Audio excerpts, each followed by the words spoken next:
Hello दोस्तों, मैं writer Surajpal Surya आपके अपने YouTube channel Bhojpuri lyrics writer में बहुत बहुत स्वागत करता हूं। दोस्तों, आज मैं फिर से सावन का एक गीत लेके आया हूं जो कि बहुत अच्छा सॉन्ग है। और ये ट्रैक लहंगा लखनऊआ पे है, खेसारी जी का गाना है, आप लोगों ने सुना होगा।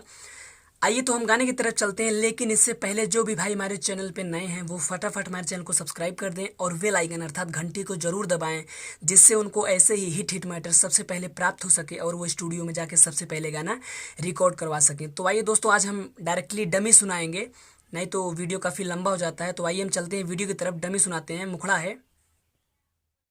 आया है सावन का पावन महीना, भांग चिलमिया चढ़ेगा रोजीना। आया है सावन का पावन महीना, भांग चिलमिया चढ़ेगा रोजीना।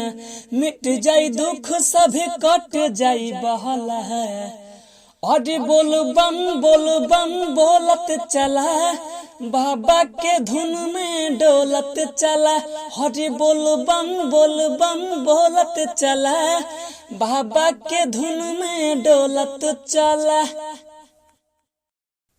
पहले अंतरे का डमी है।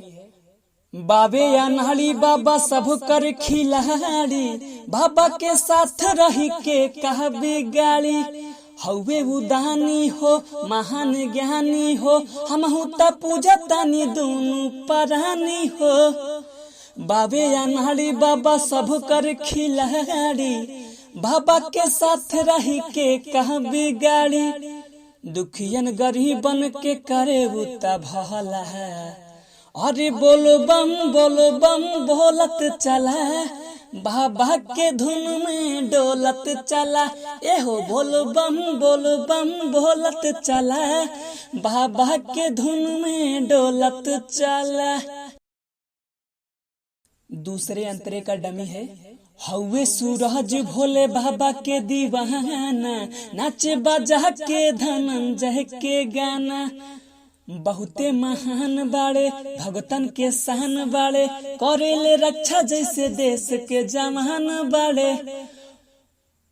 हवे सूरज भोले बाबा के दीवाना, नाचे बजा के धनंजय के गाना।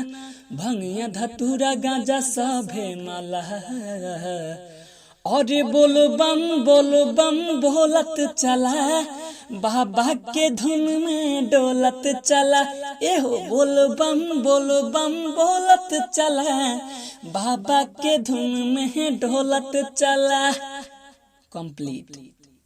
तो दोस्तों, ये वीडियो यही समाप्त होता है। अब मिलेंगे अगले वीडियो में। बहुत बहुत धन्यवाद। Best of luck.